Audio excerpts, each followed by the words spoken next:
Shalom. Puji Tuhan, kembali kita melihat di dalam kitab Yesaya pasal 40.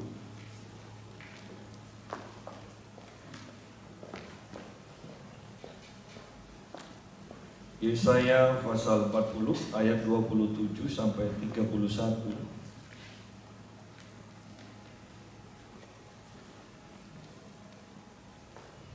Mengapakah kau berkata demikian, hai Yakub, dan berkata begini, hai Israel, hidupku tersembunyi dari Tuhan, dan hakku tidak diperhatikan Allahku. Tidakkah kau tahu dan tidakkah kau dengar? Tuhan ialah Allah yang kekal, yang menciptakan bumi dari ujung ke ujung.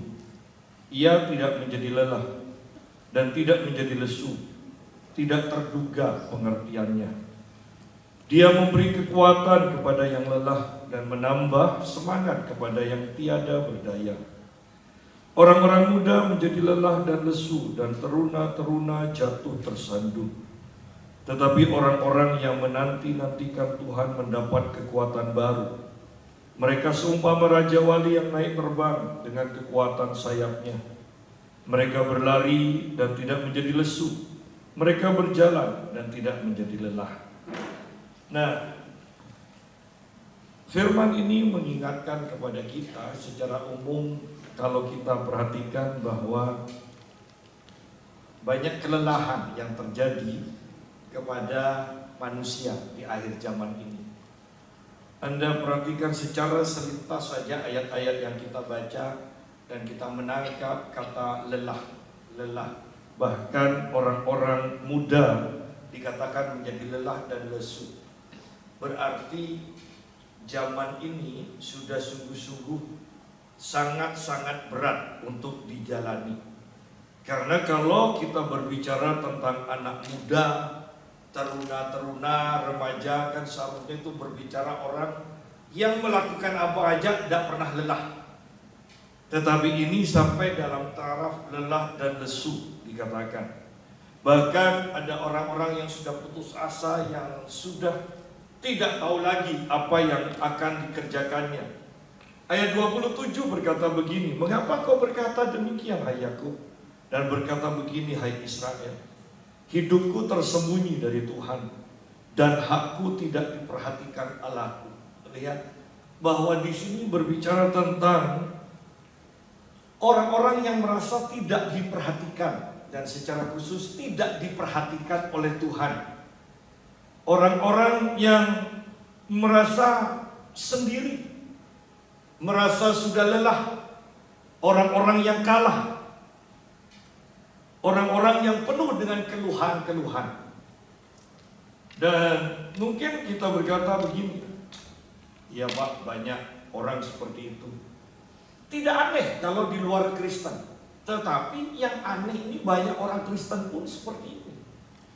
Mengeluh terus sampai berkata, hidupku tersembunyi dari Tuhan. Artinya Tuhan tidak memperhatikan, Tuhan tidak lihat, Tuhan tidak peduli. Itu loh yang dikatakan di sini. Dan hakku tidak diperhatikan Allahku. Artinya kan, sekalipun aku sudah berbuat ini, percuma. Hasilnya toh tidak sesuai, ya kan?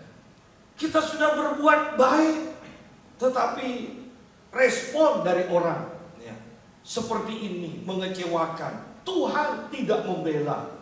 Saya sudah berdoa, tetapi Tuhan tidak menjawab. Saya sudah memberi perpuluhan, tapi kok masih kurang terus, dan sebagainya dan sebagainya. Penuh dengan keluhan. Jangan sampai akhirnya berkata, percuma ibadah, percuma percaya Tuhan. Jangan sampai seperti itu. Karena arah dari pembicaraan ini dalam Alkitab ini mengarah ke sana. Ya. Sehingga Tuhan Yesus pun berkata di dalam Matius 24, hanya orang yang bertahan sampai pada kesudahannya yang akan selamat. Bukan orang yang bisa memulai akan selamat, tidak. Yang akan bertahan sampai kesudahannya. Kalimat ini kan seharusnya sudah memprediksikan bagi kita bahwa ini hidup tidak akan semakin mudah. Karena sampai dikatakan yang bertahan sampai kesudahannya. Kan ini kan sudah di dalam kalimat ini tersirat, ya, ini hidup akan semakin berat. Ya.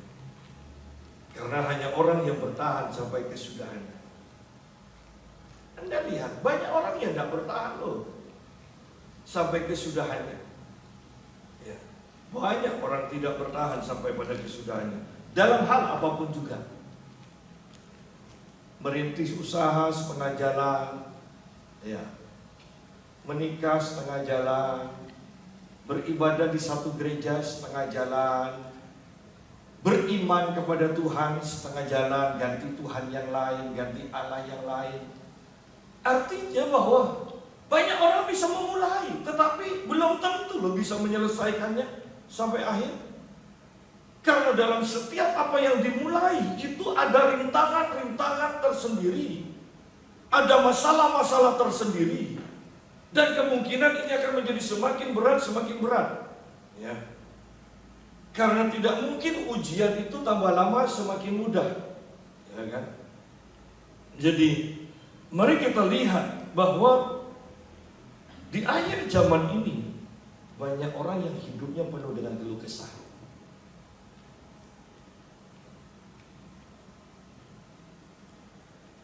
Tidakkah kau tahu dan tidakkah kau dengar, Tuhan ialah Allah yang kekal, yang menciptakan bumi dari ujung ke ujung. Ia tidak menjadi lelah dan tidak menjadi lesu, tidak terduga pengertiannya.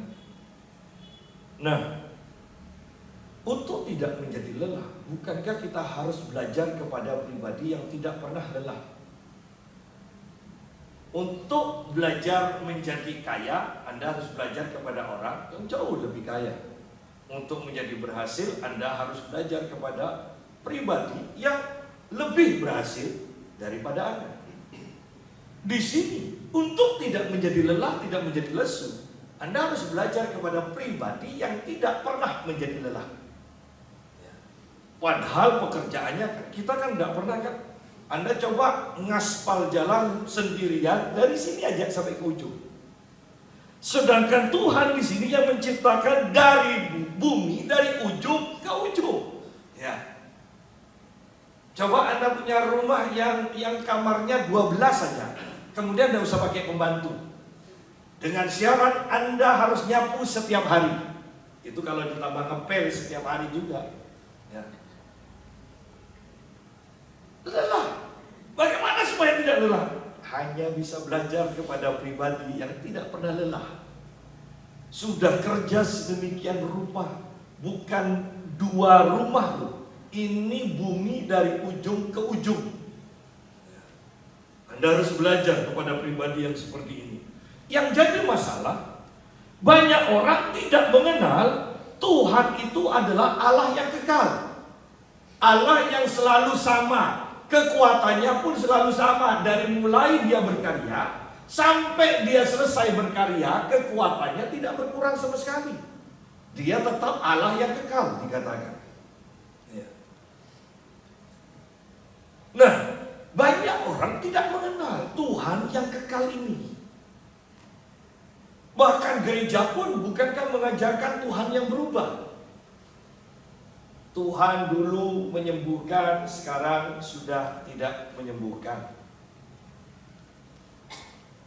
Dulu harus memberi perpuluhan, sekarang tidak memberi perpuluhan. Dulu Allah yang maha pemarah, sekarang Allah yang tidak pernah marah. Kita ini sekarang sedang diajar dengan untuk mengenal Tuhan yang selalu berubah.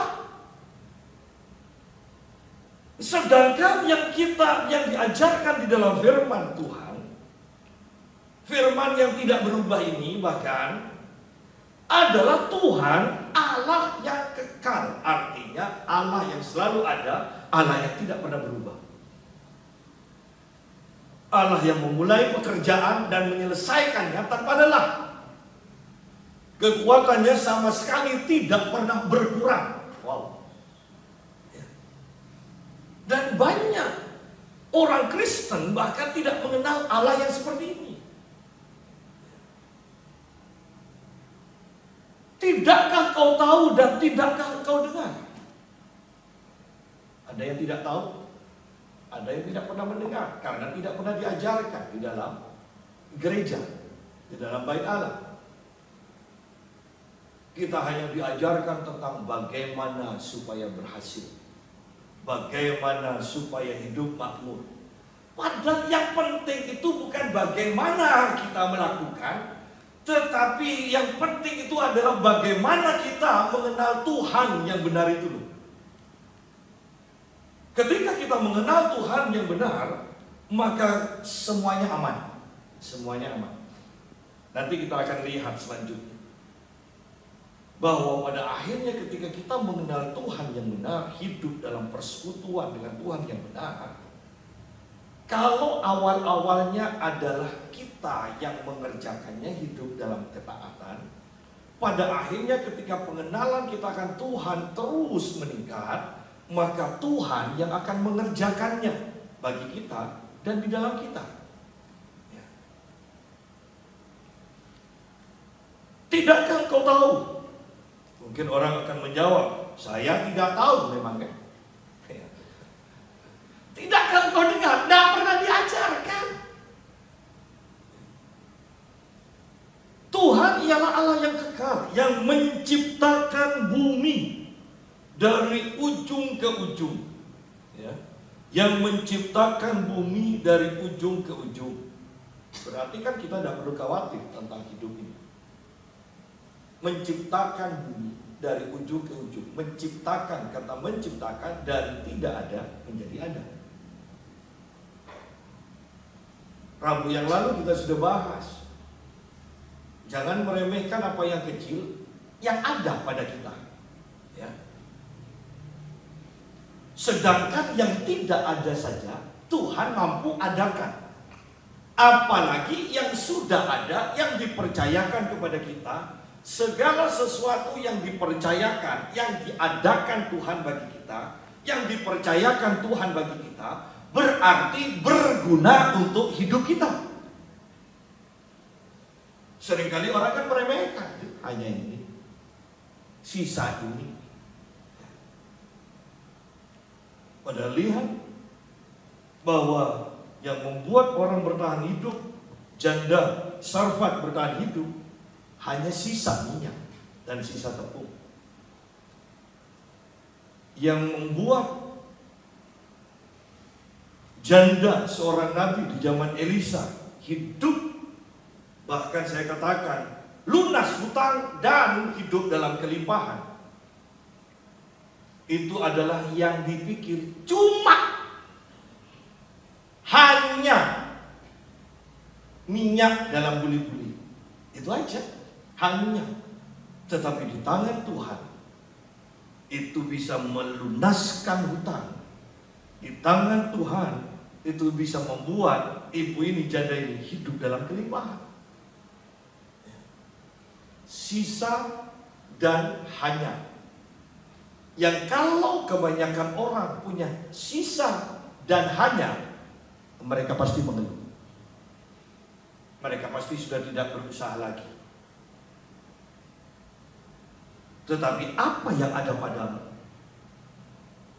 Ketika Yesus berkati, maka hal yang tidak masuk akal, 5 roti 2 ikan, bisa berlipat-lipat kali ganda. Jangan hanya berlipat ganda, karena urusan Tuhan, kalau 5 roti hanya berlipat ganda, tidak cukup sama 5.000 orang laki-laki. Itu laki-laki, berarti yang digambarkan itu orang yang kuat makan.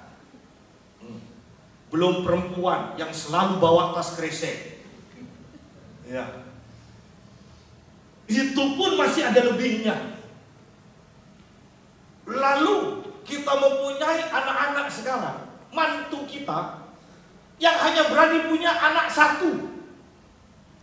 Biayanya besar.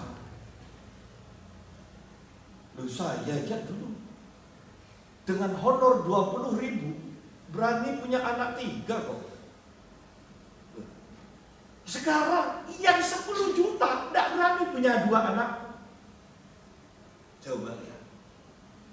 Kita mempunyai generasi yang tidak punya iman.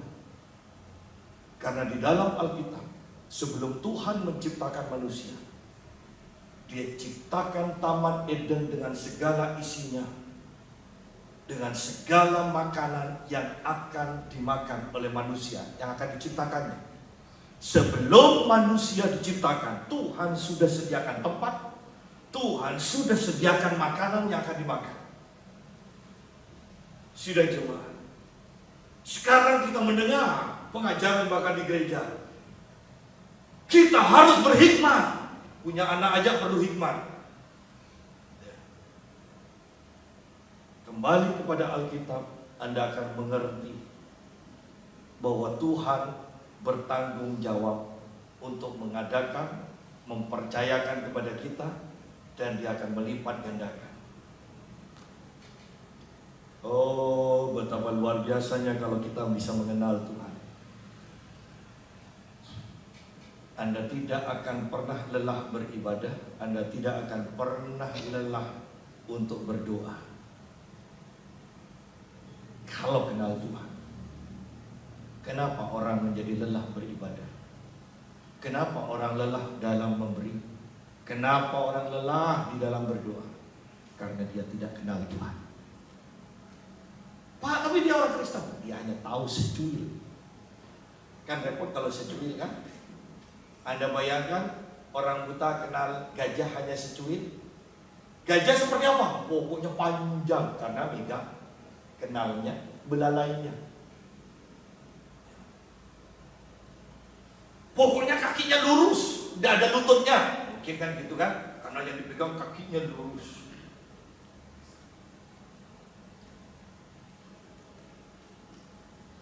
Jadi, mari kita lihat di sini. Sungguh-sungguhkah kita kenal Tuhan? Saya seringkali katakan, kita harus mengenal Yesus secara penuh, secara keseluruhan. Kenal Dia sebagai penebus dosa, Sang Juru Selamat. Kenal Dia sebagai tabib yang ajaib. Kenal Dia sebagai Allah yang menyediakan, yang memberikan kelimpahan. Kenal Dia sebagai hikmat, yang memberikan kita kemampuan untuk memutuskan segala sesuatu dengan benar. Kebanyakan orang Kristen mengenal Yesus sebagai apa? Dan hanya sebagai apa?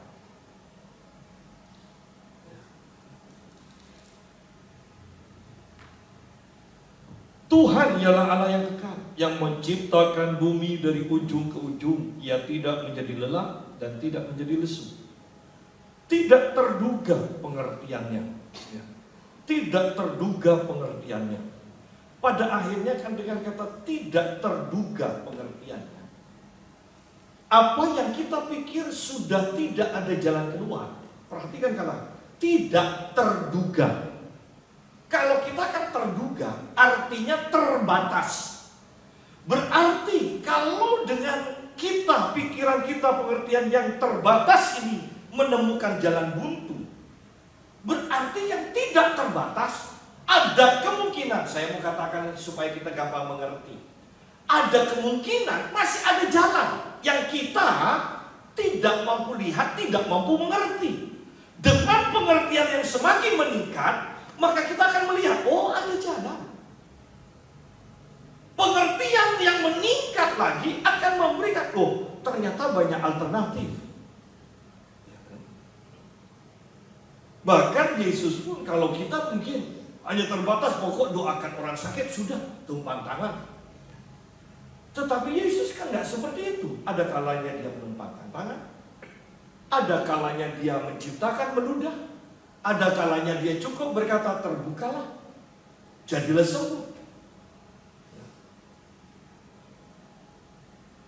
Ada kalanya orang hanya menyentuh jubahnya dan sembuh.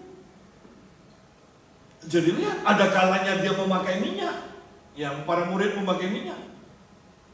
Jadi banyak alternatif, banyak cara dengan pengertian yang tidak terduga ini.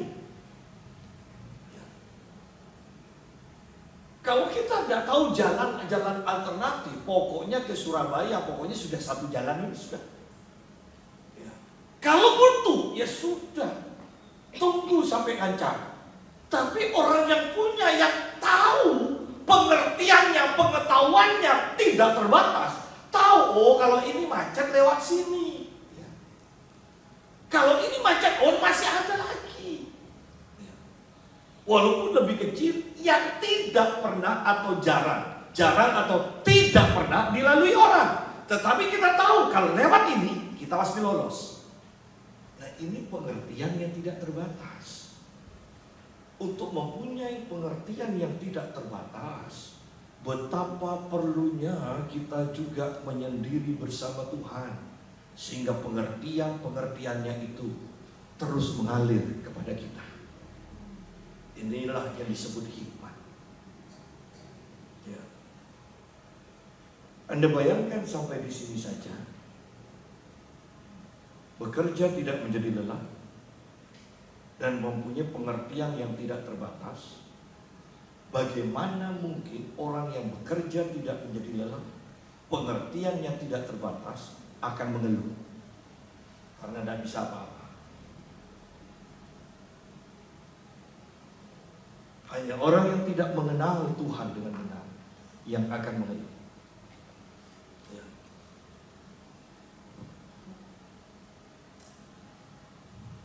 Bahkan orang kaya pun mengeluh, orang pandai pun mengeluh. Orang yang hidup di Indonesia pun mengeluh. Padahal katanya kayu dilempar aja tumbuh kok di sini. Iya, istilahnya kan bahwa tanahnya ini makmur. Tetapi toh kita mengeluh. BBM sudah pertamax dijual 13.000, masih aja rugi. Ya. Itu bahkan hebatnya mana ada ilmu ekonomi. Sebelum dijual aja sudah rugi, ya kan? Sebelum dijual sudah rugi. Itu hanya ada di sini aja. Ya. Jadi mari kita lihat, mari kita mengenal Tuhan dengan benar. Ayat 29. Dia memberi kekuatan atau kuasa, terjemahan lain, kepada yang lelah atau yang lemah, dan menambah semangat kepada yang tidak berdaya. Ya. Tuhan yang memberikan kekuatan, kuasa kepada yang lelah atau yang lemah. Pak, kalau sudah semangatnya sudah patah kan tidak bisa apa-apa. Oh iya, tapi Tuhan juga di sini dikatakan menambah semangat kepada yang tidak berdaya. Sudah tidak berdaya, tapi kalau punya semangat, kalau semangatnya dibangkitkan. Dan ini Tuhan kita. Bayangkan di sini, kita menyembah Tuhan yang seperti ini. Kita mempunyai Tuhan yang selalu memberi seperti ini, memberi kekuatan, memberi semangat. Dan kita mengatakan, kenapa hidupku tersembunyi bagi Tuhan? Kenapa Tuhan tidak memberkati aku? Kenapa Tuhan tidak peduli kepadaku? Padahal kita punya ini, ayatnya sudah jelas. Tuhan memberi kekuatan kepada yang lelah atau memberi kuasa kepada yang lemah. Oh, kita punya Tuhan yang seperti ini. Tuhan yang memberi. Terus kenapa kita selalu mengatakan tidak punya? Berarti kan kita tidak kenal Tuhan. Jangan-jangan juga dia bukan Tuhan kita yang di Alkitab ini. Ya kan? Lalu saya sering melihat YouTube dari gereja-gereja yang super besar, mewah. Kelihatannya penuh dengan kehadiran Tuhan, nyanyi, ya sampai sebegini. Tapi yang saya rasakan, loh, dia itu menikmati dirinya sendiri, bukan menikmati Tuhan. Dia merasa enak bergerak bersama lagu, bukan dengan Tuhan. Ingat di sini, ya. Gerakannya sama, tetapi yang saya bisa rasakan, orang ini menikmati lagunya, bukan menikmati Tuhan. Sama kan dengan orang di diskotik itu kan menikmati lagunya kan. Apalagi atmosfernya sama kan, gereja kebanyakan sekarang kan orang kalau dibawa ke gereja sekarang di kota-kota besar, coba tanya, gak usah disebut gerejanya. Kamu tahu ini apa? Oh, gedung bioskop, paling gitu kan. Kamu tahu ini apa? Oh, ini diskotik. Oh, kamu itu dasar gak tahu kemajuan zaman. Ini gereja. Loh, jawab orang, bukan kemajuan zaman, ini kemunduran zaman. Jadi kembali kita mau mengenal Allah kita, lihat Tuhan memberi. Bayangkan dengan sampai di sini saja. Bagaimana mungkin kita berkata hidupku tersembunyi bagi Allah? Allah tidak memperhatikan aku. Dia memberi. Berhenti sampai di sini aja, Anda akan ngerti. Dia memberi. Kalau mau ditambah, dia memberi kekuatan. Kalau mau ditambah, dia memberi makanan. Kalau mau ditambah, dia memberi pengertian. Kalau mau ditambah, dia memberi apa-apa. Dan Anda bisa sebutkan kan? Dan itulah Allah kita. Bahkan dia memberi nyawanya kok kepada kita, supaya kita hidup. Kalau dia memberi nyawanya supaya kita hidup, apalagi yang tidak akan dia berikan kepada kita. Oleh karena itu saya katakan, coba putus sampai di sini. Dia memberi, kan selesai. Gak mungkin kita mengeluh kan? Tidak mungkin kita tidak bersemangat dalam beribadah. Dia memberi. Wow, betapa luar biasanya. Dia memberi kekuatan kepada yang lelah sesuai dengan kebutuhan. Kamu lelah, diberi kekuatan. Kamu kurang, diberikan kelimpahan. Kamu sakit, diberi kesembuhan sesuai dengan kebutuhan. Jangan sampai dia lelah dikasih uang, ya kan? Dia sakit dikasih voucher, ya. Sudah sesuai dengan apa yang kita perlukan, dia beri kok.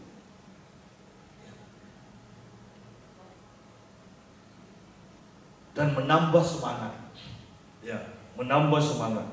Orang yang bersemangat kan bisa merebut kota, bukan hanya merebut rumah. Ya. Orang yang bersemangat bisa merebut kota. Ya. Orang-orang Anda sudah mungkin bisa melihat, mendengar, membaca cerita-cerita orang yang dari miskin, ya, bisa jadi presiden, bisa jadi konglomerat. Kenapa? Karena punya semangat. Bagaimana bisa kita mengatakan Tuhan menentukan hidupku memang sudah seperti ini miskin? Padahal Tuhan memberi semangat supaya yang miskin punya semangat menjadi kaya, ya kan? Ya Tuhan memang berkehendak aku sakit dan terus sakit. Lalu bagaimana bisa dengan Dia memberikan kesembuhan dan Dia menginginkan kita sakit? Orang yang mengatakan memang sudah keinginan Tuhan supaya sakit, dia tidak kenal Tuhan yang benar. Dia tidak kenal Tuhan yang benar. Dan menambah semangat kepada yang tidak berdaya.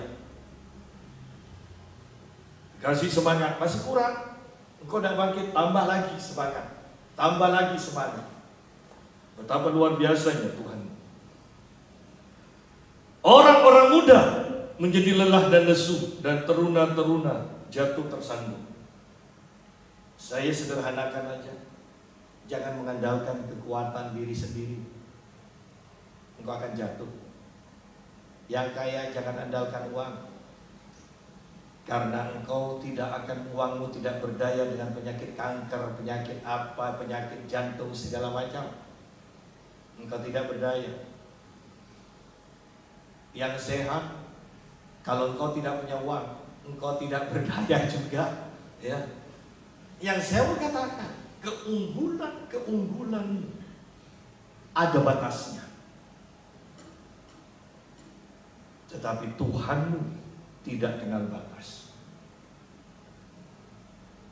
Di sini dikatakan orang-orang muda menjadi lelah dan lesu, dan teruna-teruna jatuh tersandung. Orang yang kuat, Kalau sudah umur 80 tahun, jatuh, sudah biasa. Kemudian kita pelajari, tidak kuat, kakinya tidak bisa ngangkat tinggi, tersandung. Tapi kalau teruna-teruna jatuh tersandung, ini kan tidak masuk akal. Atau berbicara, ini ada batasnya kekuatan secara alami. Umur manusia ada batasnya, hanya Tuhan yang tidak terbatas. Umur bumi ada batasnya, hanya Tuhan yang tidak terbatas. Itu aja.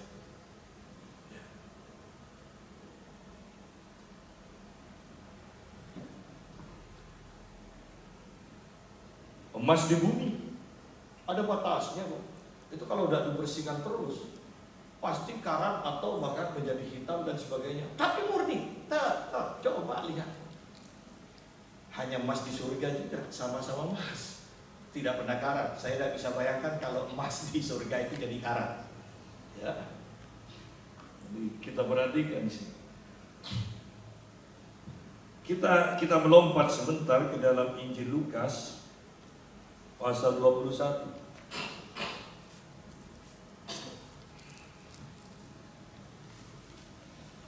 Ayat 36.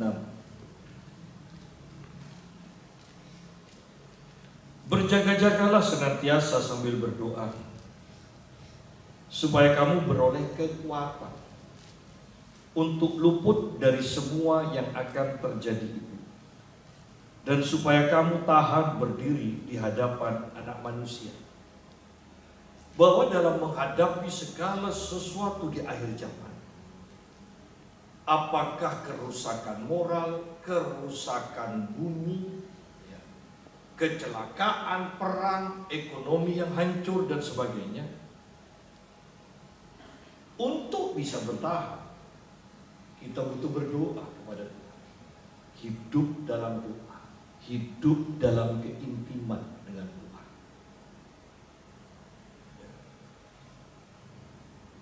Banyak orang puas ke gereja itu hanya seminggu sekali. Sungguh-sungguhkah bisa hidup? Sungguh-sungguhkah engkau bisa hidup hanya bekerja sehari dalam seminggu? Untuk hidup secara alami aja. Sungguh-sungguhkah hidup seharimu bisa menjamin kau hidup selama seminggu? Kalau secara alami saja seperti itu Anda mengerti, bagaimana bisa orang Kristen mau bertahan dalam iman yang benar, iman yang kuat menghadapi apapun juga, hanya dengan beribadah seminggu 2 jam. Pikirkan, Pak, tapi saya berdoa tiap hari dulu. Saya mau katakan, kalau Anda tidak kuat dan tidak bersemangat doa bersama, apalagi doa sendiri. Ayo pikir, lebih mudah mana doa sendiri dengan doa bersama? Lebih semangat mana doa sendiri atau doa bersama? Jadi jangan berbohong. Kalau doa bersama saja sudah tidak semangat, apalagi doa sendiri.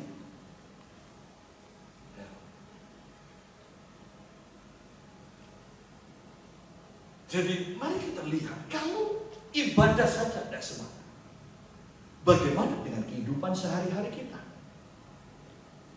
Apakah kita tetap bisa sadar akan kehadiran Tuhan setiap menit, setiap jam, setiap hari ini? Nah, yang saya mau katakan pada akhirnya, sungguh-sungguhkah kita siap untuk bertemu dengan Tuhan? Karena di sini dikatakan berjaga-jagalah senantiasa sambil berdoa, supaya kamu beroleh kekuatan untuk luput dari semua yang akan terjadi. Artinya segala malapetaka, kesusahan, kehancuran di muka bumi, ya, itu butuh kekuatan melalui doa, melalui hubungan intim kita dengan Tuhan. Kemudian yang kedua di sini dikatakan, dan supaya kamu tahan berdiri di hadapan Anak Manusia. manusia. Supaya kamu tahan berdiri di hadapan anak manusia. Saya sederhanakan supaya mengerti. Supaya kamu layak berdiri di hadapan anak manusia. Bahwa dalam doa di mana engkau menyediakan dirimu diselidiki oleh Roh Kudus, diselidiki oleh firman, itu engkau dibersihkan sehingga engkau akan kedapatan layak berdiri di hadapan anak manusia itu pada akhirnya. Karena banyak orang yang tidak akan tahan berdiri di hadapan anak manusia. Mereka akan tersungkur. Alkitab katakan ada yang memukul-mukul dada ketika berhadapan dengan anak manusia itu. Bahkan Yesus ketika masih sebagai manusia 100%, dia membuka keilahiannya sedikit. Saya katakan, ya tanda kutip, membuka keilahiannya sedikit. Siapa yang namanya Yesus ketika dia mau ditangkap? Dan Yesus berkata, akulah dia. Yang terjadi apa? Orang-orang tersungkur jatuh. Dia hanya berkata, akulah dia, ketika dia 100% manusia. Anda bisa bayangkan siapa yang bisa tahan ketika dia berdiri di hadapan, di tahtanya, depan tahtanya, dan dia bertindak 100% sebagai Allah. Siapa yang bisa bertahan? Hanya dengan ibadah seminggu sekali 2 jam, kita berpikir bisa bertahan di hadapan Tuhan. Itu kejadian yang akan sangat-sangat mengerikan kita lihat nanti. Itu butuh sungguh-sungguh persiapan. Sungguh-sungguh butuh persiapan supaya kamu tahan berdiri di hadapan anak manusia.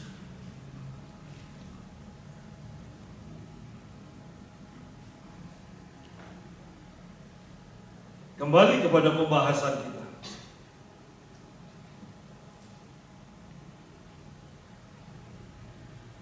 Yesaya 40 ayat 31.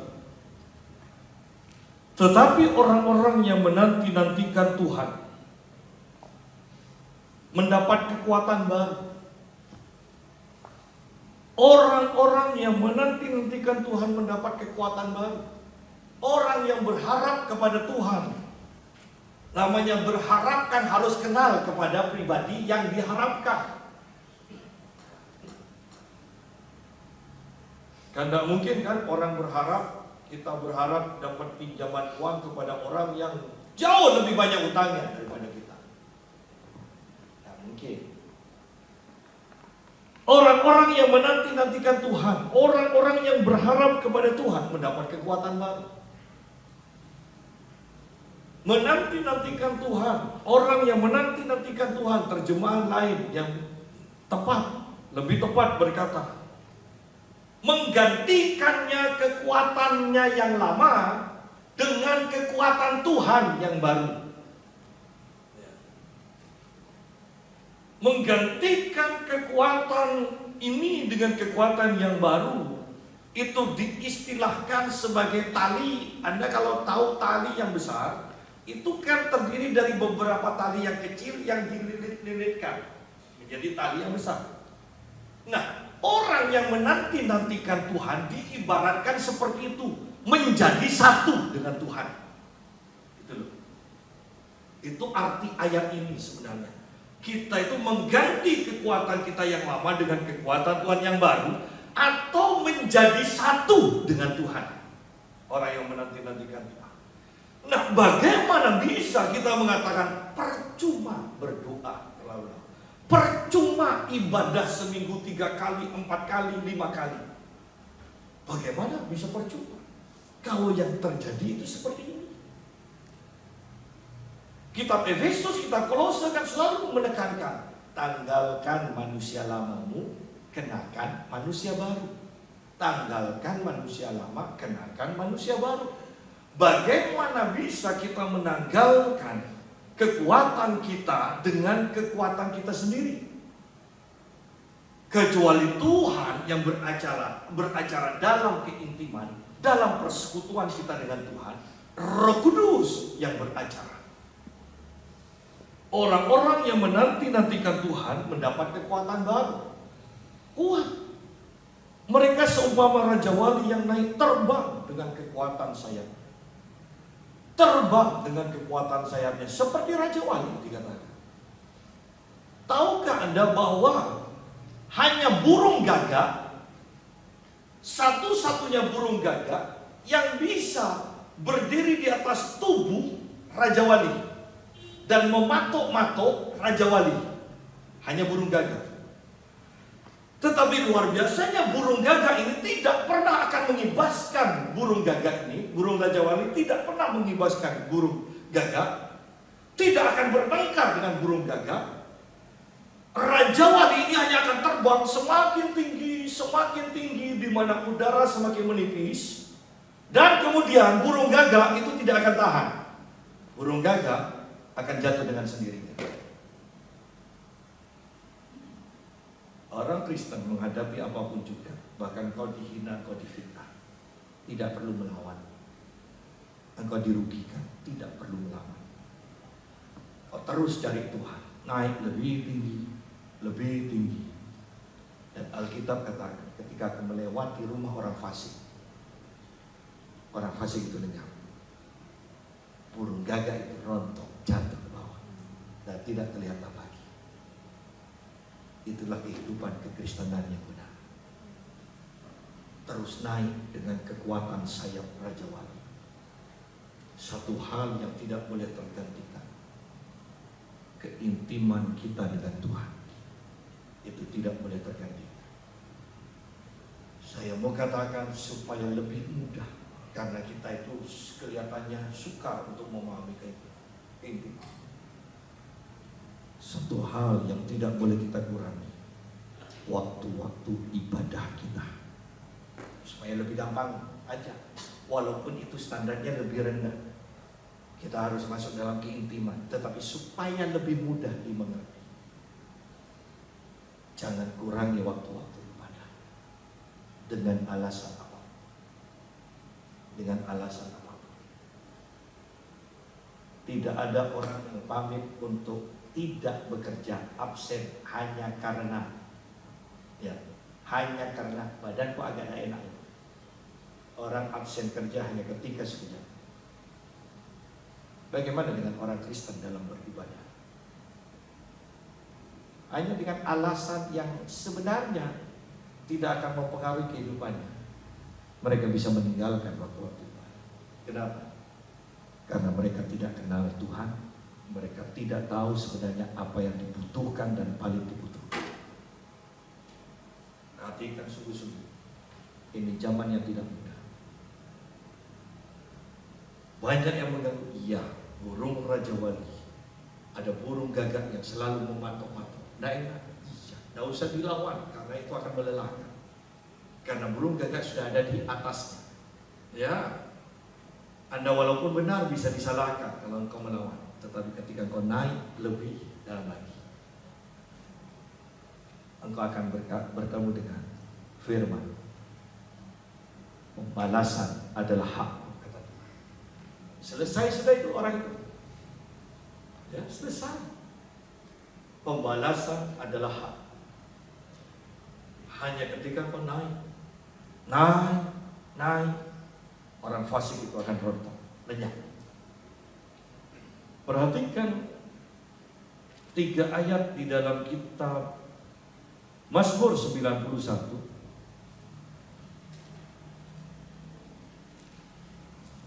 Mazmur 91 ayat yang ke-14, 15, 16. Sungguh hatinya melekat kepadaku, maka aku akan meluputkannya. Aku akan membentengnya, sebab ia mengenal nama-Ku. Bila ia berseru kepadaku, aku akan menjawab. Aku akan menyertai dia dalam kesesakan. Aku akan meluputkannya dan memuliakannya. Dengan panjang umur akan kukenyangkan dia dan akan kuperlihatkan kepadanya keselamatan daripadaku.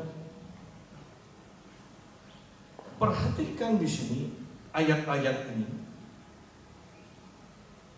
Hatinya melekat kepada intim, tidak terpisahkan dengan Tuhan. Nah, selanjutnya dikatakan, aku Tuhan akan meluputkannya. Ya, bila ia berseru kepadaku, aku Tuhan akan menjawabnya. Ya. Aku akan menyertai dia. Aku akan meluputkannya. Aku akan memuliakannya.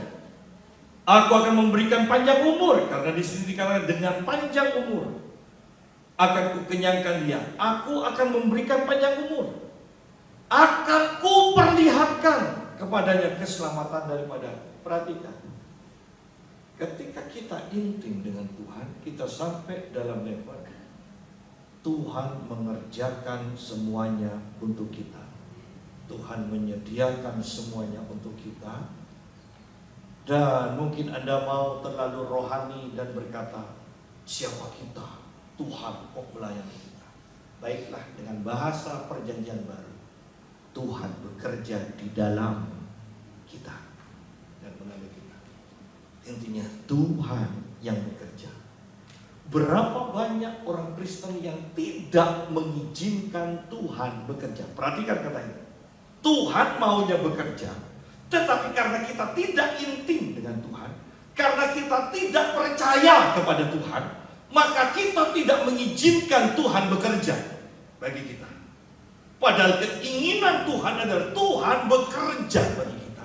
Tuhan memberi bagi kita. Tuhan menyediakan bagi kita. Tetapi karena kita tidak kenal Tuhan, kita tidak mengizinkan Tuhan bekerja bagi kita. Bahkan kita tidak mempercayai Tuhan untuk bekerja bagi kita. Bahkan kita tidak percaya akan jalan-jalan Tuhan, karena kita tidak mengenal Tuhan. Bayangkan secara sederhana, cara kita untuk mendapat, ternyata kalau melalui cara Tuhan. Kalau cara kita untuk mendapat, kita harus bekerja lebih keras lagi, mendapat lebih banyak. Cara Tuhan adalah memberi lebih banyak lagi. Kalau kita tidak kenal Tuhan, bagaimana bisa dan berani untuk melakukannya dengan cara Tuhan? Bagaimana kita bisa melihat pembalasan yang benar, yaitu dengan cara tidak membalas? Itu kan cara Tuhan. Kalau kita tidak kenal Tuhan, kok enak? Kita sudah dirugikan, ya kan? Tetapi cara Tuhan beda. Bagaimana kita mau memakai cara Tuhan kalau kita tidak kenal Tuhan, tidak percaya kepada Tuhan, tidak mengenal jalan-jalan Tuhan? Dan sampai di sini kita melihat betapa banyaknya orang yang mengaku Kristen ternyata tidak mengizinkan Tuhan bekerja dalam kehidupannya, karena dia sebenarnya memang tidak mengenal Tuhan.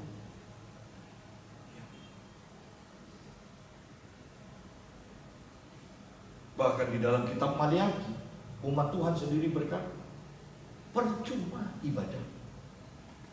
Dalam kitab Mazmur pasal 73, bukankah juga dikatakan, percuma ibadah. Buktinya yang tidak ibadah lebih senang, lebih makmur, tidak ada masalah.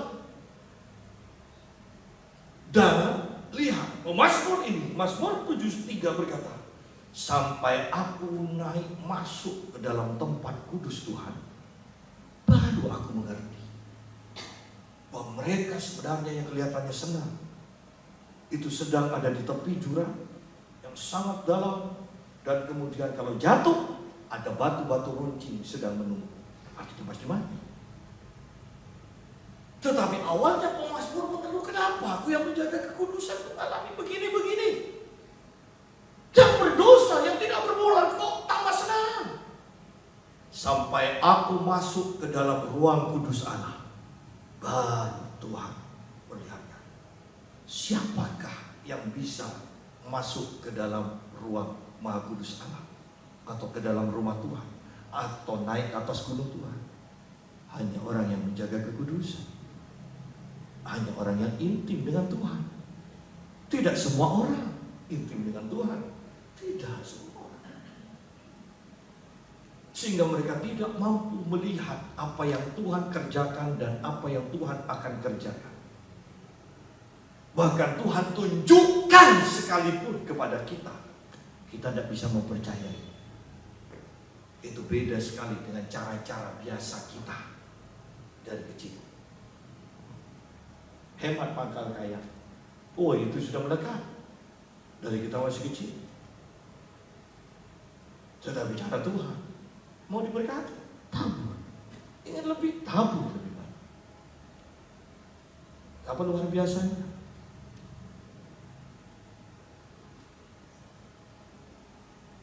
Ada orang-orang yang takut menabur. Ada orang yang telepon saya selalu berkata, siapa lagi ya Pak Yusak yang mau saya kasih? Kalau ada yang kenal, tunjukkan. Hanya yang jadi masalah kan saya tidak mau seperti itu. Ibu, tante, ini ada orang yang butuh uang, masa saya begitu? Itu kan riskan.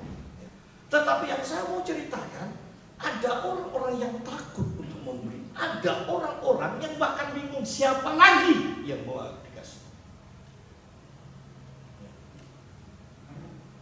Dan saya mau katakan, orang yang berkata begini, berkata pada saya, omset saya dengan keadaan zaman sekarang turun dari 100% ke menjadi 10%. Dan orang yang seperti ini masih berkata pada saya, siapa lagi yang harus tante kasih? Anda lihat perbedaannya orang yang mengenal Tuhan dengan orang yang tidak mengenal Tuhan. Oh, itu kan. Dan ingat, bukan orang yang berkata begini, bukan pendeta, bukan orang yang pelayanan, bukan. Orang yang berdoa. Hanya jemaat yang berdoa, jemaat yang suka berdoa, yang intim dengan Tuhan, mengenal Tuhan, mengenal jalan-jalan Tuhan. Ya. Kembali kepada pembahasan kita di dalam kitab Yesaya. Oh, haleluya. Saya percaya Tuhan sedang bekerja dalam pikiran kita, dalam jiwa kita. Oh, saya merasakan hadirat Tuhan yang begitu kuat dalam hikmat. Tetapi orang-orang yang menanti-nantikan Tuhan mendapat kekuatan baru, mereka seumpama Raja Wali yang naik terbang dengan kekuatan sayapnya. Dengan kekuatan sayapnya, yaitu kekuatan sayap yang sudah diperbaharui. Kekuatan sayap yang diperbaharui adalah sayap, Pak, yang membutuhkan waktu. Itu harus dicabut. Dan lihat di sini, dicabut sendiri oleh Raja Wali itu. Kita harus mau, iya Tuhan, aku salah, aku tanggalkan. Iya Tuhan, ini tidak benar, aku tanggalkan. Kan seperti itu. Dan ini hanya bisa didapat dalam keintiman, dalam waktu kita dengan Tuhan. Roh Kudus tegur, kita serahkan. Roh Kudus tegur, kita serahkan. Burung Raja Wali 5 bulan. Perhatikan, 5 bulan dia cabut dan dia harus tanpa bulu selama 5 bulan. Dia harus menantikan bulu ini tumbuh selama 5 bulan. Kemudian bulu itu tumbuh dan dia mulai terbang, dan dia bisa terbang lebih tinggi, lebih cepat, dan umurnya bertambah 40 tahun lagi. Lihat di sini. Burung Raja Wali setelah sayapnya tumbuh kembali, paruhnya tumbuh kembali, dia akan bertambah umurnya selama 40 tahun lagi. Wow, betapa luar biasa.